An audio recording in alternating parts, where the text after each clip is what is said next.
Hello, everyone. Welcome to the All Day Football Show. I'm your host, Jackson Kellogg, and today is the first episode of Friday Football News, where we talk about news that's happened from the past week of football. So, right off the bat, we're going to get into Ron Rivera. Breaking news last night, was diagnosed with squamous cell cancer located in his lymph node. In a statement from Ron Rivera, it was found in early stages and is very treatable and isn't a high risk at all of endangerment, so he'll be okay. This is a scare for the Washington football team, in my opinion, because Ron Rivera is very needed if they're going to try and be semi-competitive this year. I think Ron Rivera is a great coach to try and bring these guys back to being competitive in that NFC East at the very least. He's gonna use whatever he can. He's not with Ron Rivera coming in during the offseason. They pretty much told him, do what you want with the players you have. So that's why Dwayne Haskins isn't the designated starter per se. So he's technically in a battle with Alex Smith, which I'll get into in a bit, for that starting job, and Kyle Allen. But it's a similar situation in New England where Brian Hoyer's technically in the competition, but he got beat up for the backup job by Jarrett Stidham last year, so they know Stidham's better than Hoyer, but they don't know if Stidham is better than Cam. So this is a similar situation where they know Dwayne Haskins can beat out, or they know Alex Smith can beat out Kyle Allen just by skill, but they don't know if Dwayne Haskins can beat either of them. So that's what's going on in Washington right now. And Rivera needs to be there in order for this team to succeed. He's a great coach. I don't really understand why Carolina got rid of him. I think Carolina is going to be in a hurt for the next couple years at least without him there. And I think Washington can become a successful team in the next couple years. But again, they need a strong leadership at the head coaching position, which they didn't have the last couple years, and Rivera can bring that for them. So they're going to hope Rivera's okay and that the cancer won't affect his coaching at all. So speaking of the Washington football team, Alex Smith did return this week. He was activated from the physically unable to perform list. He has not played since November in 2018, so almost 2 years since he's last played. He wasn't even there was a chance he could have died from his injury. That's how serious it was. And he battled back, he rehabbed a lot, and there's talk that he's like in one of his strongest shapes he's been in a long time. And head coach Ron Rivera has even said that, like what I touched on earlier, this is a competition. Like, Alex Smith isn't just going to be... If Dwayne Haskins isn't playing well, Alex Smith will be put in there. And this is pressure on Dwayne Haskins to succeed after being drafted in the first round last year. He looked okay, but he didn't look 15th overall pick worthy. So they're going to hope that Dwayne Haskins can develop. If he plays well, he'll have a great quarterback to teach him. Remember, Alex Smith was Mahomes' coach, or like help for a year. So Alex Smith is a great quarterback to help young guys. And if he can't help Dwayne Haskins, then I don't think Dwayne Haskins is fit out for the league. So for me, this is a make or break year for Dwayne Haskins, because if he can't perform this year well this year, then Alex Smith will be put in and Dwayne Haskins will be out of a job in only his second year. So there's a lot of pressure on him to perform. There's a lot of pressure, or there's not so much pressure on Alex Smith, because nobody really expected him to be able to come back. In my opinion, I wouldn't have came back, because Alex Smith has made a ton of money over his career, former first overall pick almost 2 decades ago. So he's been in the league for a long time. I believe he's 36 years old. He was in the same draft as Aaron Rodgers. So if you think of how long Aaron Rodgers has been in the league, Alex Smith has been in here just as long. So he's had a long career, a pretty successful one, probably not Hall of Fame worthy per se. He hasn't put up all the stats that you look for, but he's been a consistent quarterback at the very least since his time from San Francisco. So he'll be battling Dwayne Haskins for that starting spot. It'll probably go to Haskins just because he's the younger player, and they're going to ask Alex Smith to do what he did for Mahomes, just help him out. Except in this situation, Alex Smith isn't the starter helping the backup, he's the backup helping the starter.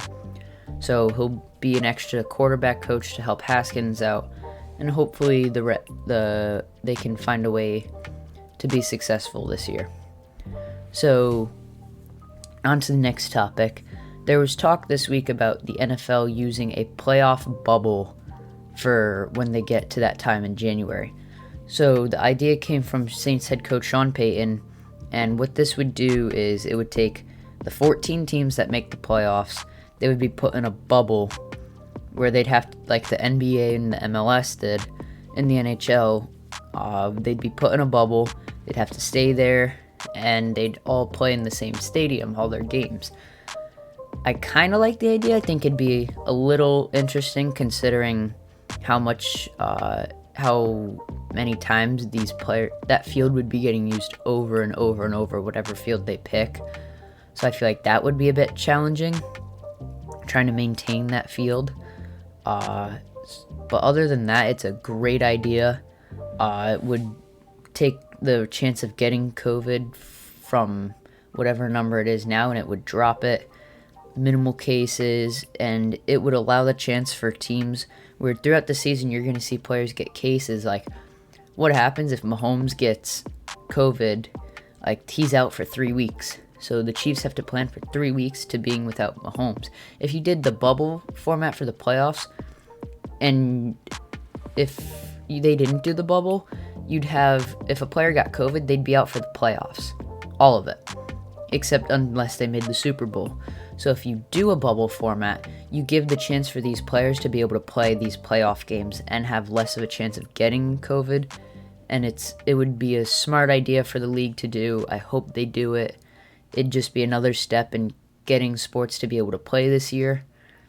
Because you look at what college football is doing, like the Big Ten is facing huge backlash for canceling the season, and the SEC, the ACC, and the Big 12 are just looking over and they're like, hey, we're still going to play. So the Big Ten, Justin Fields from the Ohio State quarterback is a big advocate for helping, trying to get the Big Ten to change their mind. I don't think it's going to happen. So it'll be a very odd situation when all these leagues, when the ACC, SEC have all played, and then you've got the Big Ten in the spring. Is that going to affect the NFL draft at all? That'll be a story for another time, probably later in the year, based off of what happens in college football. But I think a playoff bubble would be a great idea for the NFL to consider and use for this season. Lastly, with COVID happening, there was a lot of workouts and OTAs and voluntary training camps that did not happen, and that is caused, I think, a lot of these players to be injured. You've got defensive tackle Gerald McCoy, who just got waived by the Cowboys after tearing his ACL. Jalen Hurd, wide receiver in San Francisco, torn ACL. Nick Chubb got a concussion. TJ Hawkinson has a messed up ankle. Andrews Peak got a broken thumb. Miles Sanders has lower body issues right now. Chase Young has an injured hip flexor. Tyreek Hill has a messed up hamstring right now. And Jarrett Stidham just hurt his leg. Actually, I think that was switched to a hip. I just got the update like 5 minutes ago. So all of these injuries are happening. And there's more. I didn't even put all the players on here. But is this related to the lack of off-season workouts? Because a lot of these guys had to come up with their own workouts to do at home, and it's obviously not going to be the same as what they'd get in the facilities that they work out in at the stadium. And I think that's a huge effect on the stability of the players this year. So not only are you going to have to worry about players getting COVID, you're going to have to worry about players getting injured a lot more often. This is a bad year to be playing fantasy football, which I am, and this is going to be interesting when doing my draft. But it's going to have a huge effect on the season. This is going to be one of the strangest seasons we've seen in a long time. There's going to be a lot of players getting hurt, getting COVID. They're going to be out for a long time, and it'll be it has a chance to give a lot of players the chance to show they can play. So you look at a lot of these guys, like Gerald McCoy's out, but that gives a chance for I forget his name, but the Cowboys drafted a D tackle last year in the second round. Tristan Hill gives a chance for a guy like Tristan Hill to get more snaps. Jalen Hurd got injured, but that gives more snaps to Brandon Ayuk, who they just drafted. Nick Chubb got a concussion, but that gives more chance for Kareem Hunt and any young guys they have back there. All these injuries, though they are horrible, it gives a chance for these younger players who are in camps right now to get more reps and show that they deserve a spot on the team. And with that, along with COVID, you're going to see a lot of transactions happening during the season. Players moving from injured list to COVID list to active roster to practice squad, back onto active roster. There's going to be a lot of roster movement. There's going to be a lot of players injured. It's going to be a year where it shows what front offices know what they're doing and which ones don't. And I think there will be a lot of jobs or people on hot seats after this year for if they can't figure out how to handle all these situations. Even though it is new and no one's ever dealt with it, if teams figure it out, then ownership and other guys and the team are going to look and say, hey, these teams figured it out, why couldn't you? So this is going to cause a lot of commotion this year, a lot of movement among rosters. It's going to affect the season very heavily, and it's going to be a season like no other that we've ever seen. But I'm excited because football's back.